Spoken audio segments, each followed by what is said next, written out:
Dette anlegget må jo bare sprenge dB-skalaen. Vi skal dra langt for å oppleve det. Vi skal helt til Sandnessjøen.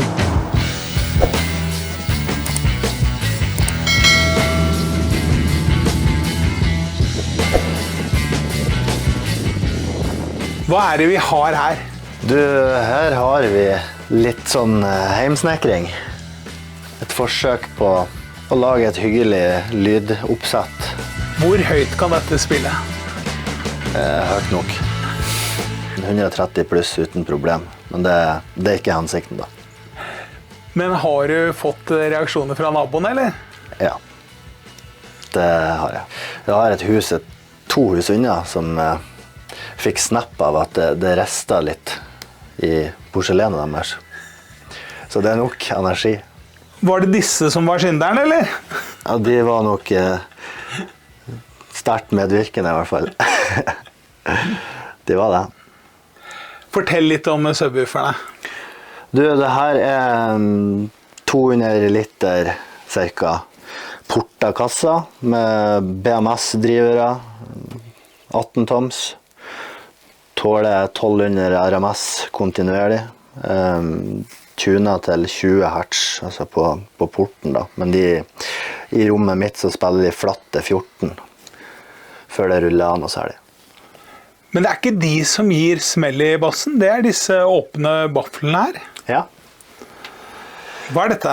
Det er da, jeg bruker de som rene midbass og nedre mellomtone egentlig. Det er jo da dipoler, som vil si at det er ikke noe kasse bak. Nå spiller jo det her totalt 6 ganger 15 da, som er laget for åpen baffel.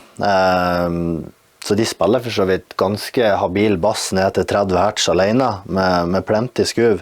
Men nå er jeg glad i at hele bandet skal være med, da, så da skal det hardt å slå en skikkelig portakasse for å få den helt ned i kjellerdype, uanstrengte bassen som er der. Det er delt sånn at i dag så er det totalt 6, 18, vi har 4 her i front, så er noen i hjørnene, 2 i senter, og så er det 2 til ytterligere bak da.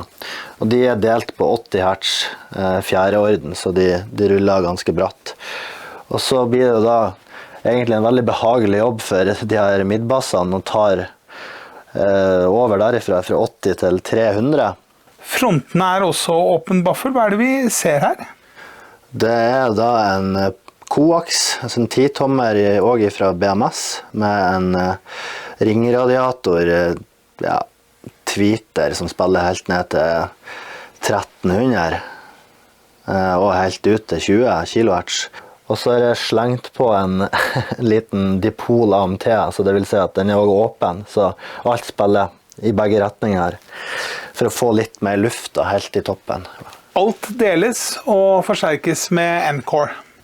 Ja, det stemmer det. Det er aktivt delt, delayer, så det er vel totalt 6 stykker av de Encore-plateampene da.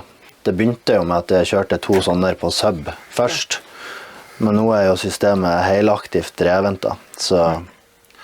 Hvor mange watt er det? 4-5 kilowatt sånn, cirka med Sarum.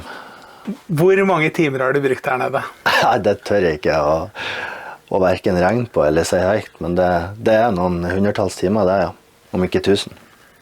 Det er jo ganske lavt under taket her. Har det vært en utfordring? Jeg skjønner ikke hva du tenker på. Det er noen kuler i hodet, men... Nei, så det er jo...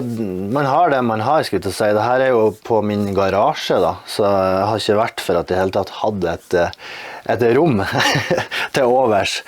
Så hadde nok ikke dette vært en realitet. Men i forhold til geometrien og sånt, så er det klart...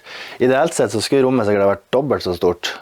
Men der har man, som man ser, da, prøvd å løse det akustisk i hvert fall litt grann, med å bygge litt 10 cm rockwool-absorbenter som tar tidlige refleksjoner. Så vil jeg ikke ha det helt sånn studiodødt.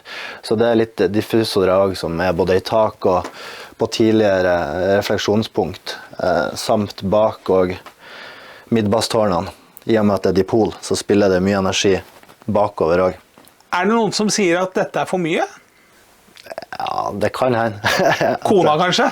Ja, hun har vel gitt opp for lenge siden.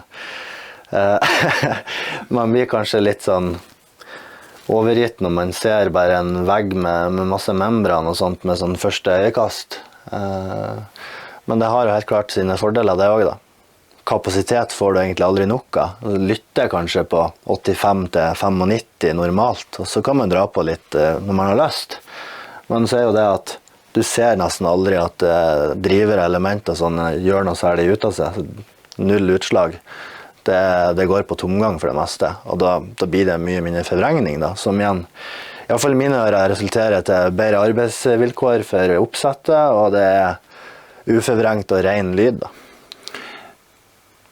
Men gulvet, det måtte du gjøre noe med. Ja, så hadde du kommet inn for et års tid siden, så hadde det denget godt når du gikk her. Det står noen 100 kilo, eller snart tonn kanskje, med hifi oppe her. Sånn grovt så er vel en subkasse ikke langt ifra 100 kilo. Det er 6 av de, så vi er på 600 kilo snaut der da. Og så selv om det her er åpen baffel, så er det jo noen magneter, litt vekt er det. Så det gynger veldig her i vending, så jeg er en kamerat på dugnad. Vi satt opp 4 staver og la på en drager og sånt, så det hjelper veldig på. Men fortsatt skal det stive seg enda mer, så vi er ikke helt i mål. For det skjer noe når bassstrønnene kommer her. Ja, du har 6-18 i bunnen akkompagnert med 6x15, så det flytter litt luft, det gjør det. Er det noen som har vært litt redd når de har sittet i sofaen her? Ja, det har vel hendt at folk har skvettet til litt, inklusiv meg selv.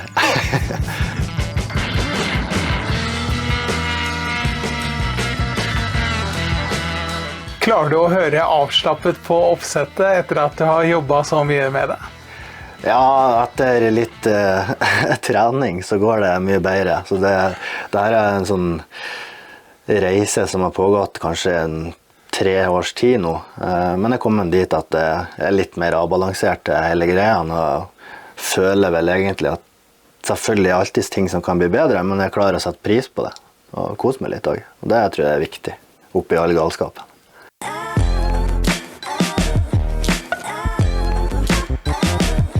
Dere lurer selvfølgelig på hvordan det låt i denne mancaven i Sandnessjøen. Jo, det låt gøy. Det er vel ordet jeg helst skal bruke om det.